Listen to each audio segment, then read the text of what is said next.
Hello दोस्तों, इस video में हम लेकर के आए हैं दर्पण की वक्रता, त्रिज्या तथा फोकस दूरी में संबंध। क्या है? दर्पण की वक्रता त्रिज्या। अब हमको पता होगी, पिछले वीडियो में आपको बताया गया। यदि आप लोगों ने देखा नहीं है तो जा करके पिछले वीडियो में देख लीजिए कि हमारी जो वक्रता त्रिज्या होती है आखिरकार क्या होती है, तथा फोकस दूरी, ये भी आपका ने पिछले वीडियो में बताया गया। फोकस दूरी, इसमें आपको रिलेशन बताया जाएगा कि वक्रता त्रिज्या तथा फोकस दूरी में क्या संबंध होता है। ठीक,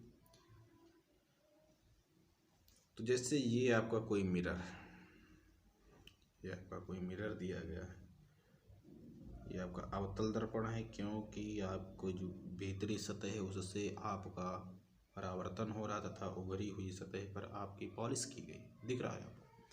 ये आपका M1 M2 आपका दर्पण दिया गया। M1 M2 क्यों लिखते हैं? क्योंकि M का मतलब होता है मिरर, तो M1 M2। फिर ये आपका कोई मुख्य अक्ष है, ये आपका मुख्य अक्ष है। यहाँ पर आपका वक्रता केंद्र C है, यहाँ पर आपका F, यहाँ पर आपका F। अब कोई प्रकाश किरण यहाँ से आती है, कोई प्रकाश किरण यहाँ से आती है, फिर टकरा कर फोकस से वापस लौट जाती है।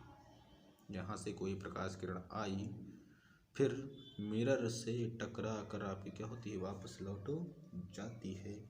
तो ये आपका बिंदु A मान लीजिए, ये हमने ध्रुव हमारा, इसको मान लेते P है आपका। मान लीजिए आपकी जो रेज आ रही है वो आपकी B, आपकी जो किरण आ रही है वो आपकी B। फिर अब क्या करते हैं, यहाँ पर हम एक अभिलंब डाल देते हैं। क्या करते हैं? अभिलंब डाल देते हैं। अभिलंब डाल दिया। अब ये वाला हमारा कोण और ये वाला एक हमारा कोण, चूंकि ये इधर से आ रही तो ये आपकी आपतित किरण होगी। ये कौन सी किरण होगी? आपतित किरण। तो आपतित किरण के साथ जो कोण बनता है वो आपका आपतन कोण होता है और परावर्तित किरण का परावर्तन कोण बनता है R। ठीक, अब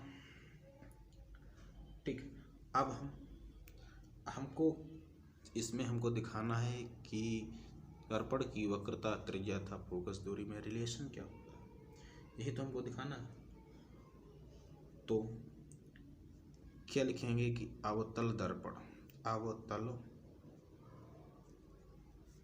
दर्पण में जो ये आपका अवतल दर्पण, इसमें क्या है कि भाई M1 M2 हमारा एक क्या है, अवतल दर्पण है, जिसका ध्रुव आपका क्या है, P है, फोकस दी गई है, तथा आपका जो वक्रता केंद्र आपका C दिया गया। वक्रता केंद्र मुख्य अक्ष के समांतर प्रकाश की एक किरण BA, ये आपकी कौन सी किरण है?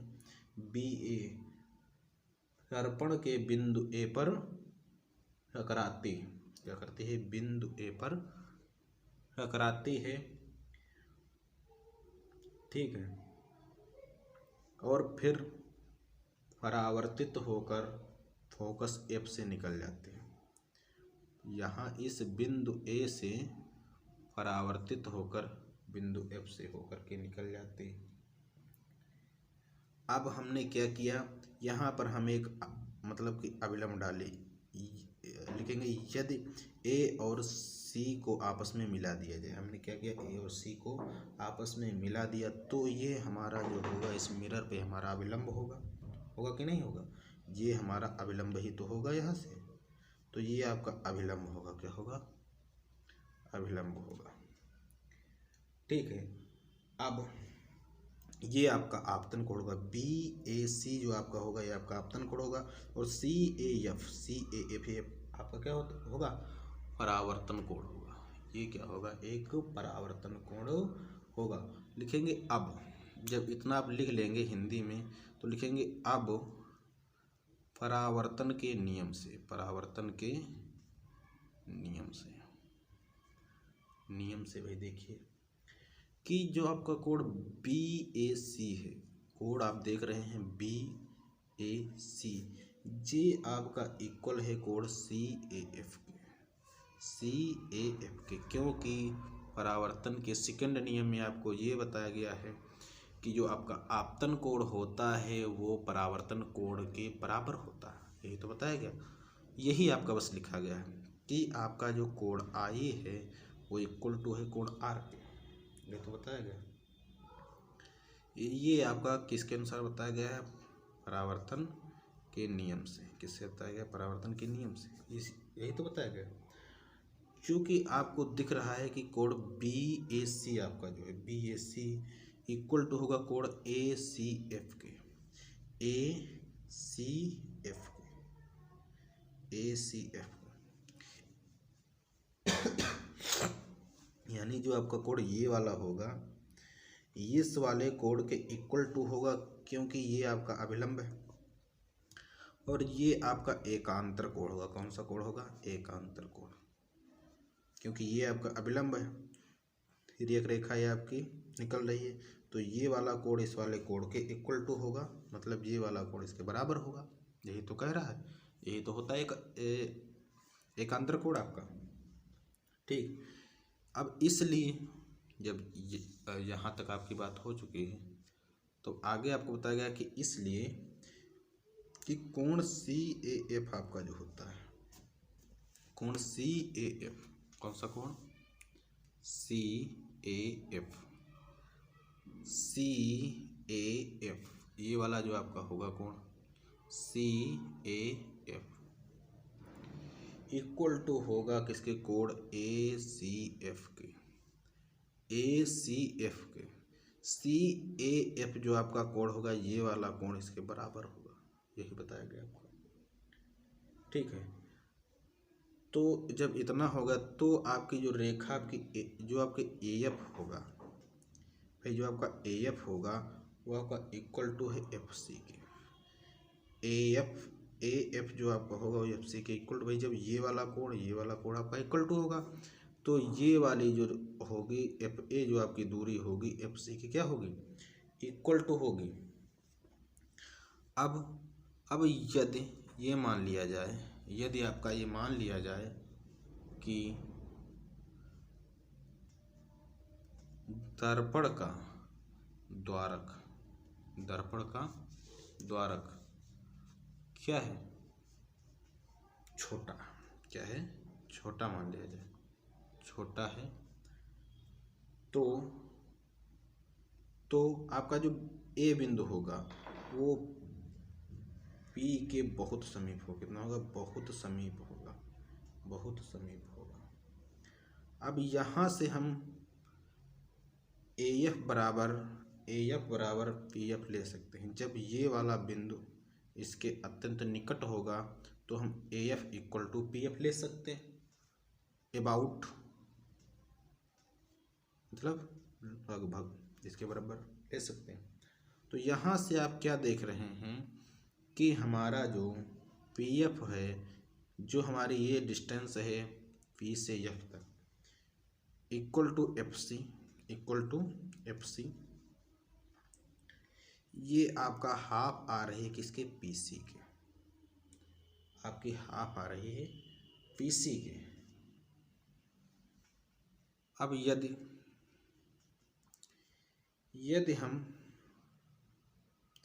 फोकस दूरी, जो हमारी फोकस दूरी है उसको हम एफ मान लें और हमारी जो वक्रता त्रिज्या है उसको हम आर मान लें, तो हमारा सूत्र यानी फार्मूला निकल के आता है वो हमारा क्या होता है कि आपका दिया गया है P F F C equal to half P C. तो ये हमारा हो जाएगा कि F equal to R by two. ये हमारा फार्मूला निकल के आता है। क्या आता है? F equal to R by two या आर इक्वल टू 2f। जो वक्रता त्रिज्या होती है वो फोकस दूरी के 2 गुना होती है। क्या होती है? 2 गुना होती है। फोकस दूरी के 2 गुना होती है। ठीक, चलिए इसी बेस पर आपका एक न्यूमेरिकल, छोटा सा आपका एक न्यूमेरिकल हो जाए कि उदाहरण देख लीजिए। उदाहरण 1, दिया गया है कि यदि किसी गोलीय दर्पण की वक्रता त्रिज्या 30 सेंटीमीटर है तो इसकी फोकस दूरी ज्ञात कीजिए। क्या ज्ञात करना है कि आर आपको दी गई है 30 सेंटीमीटर। यदि किसी गोलीय दर्पण की वक्रता त्रिज्या 30 सेंटीमीटर है तो इसकी फोकस दूरी ज्ञात कीजिए। आपको अब क्या करना है, फाइंड करना है, फोकस दूरी आपको निकालनी है।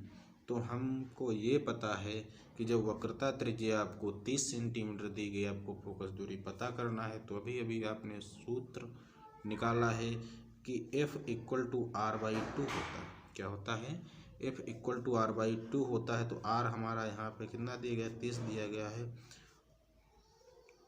और बटे में 2, 2 एकम 2, 15 दूना 30, तो हमारे कितनी आ जाएगी, 15 सेंटीमीटर। तो हमारी जो फोकस दूरी होगी वो हमारी कितनी आ जाएगी, 15 सेंटीमीटर की आ जाएगी। ठीक, यही आपका रिलेशन होता है वक्रता त्रिज्या तथा फोकस दूरी में। वक्रता त्रिज्या तथा फोकस दूरी में आपका यही रिलेशन होता है। ठीक है, धन्यवाद।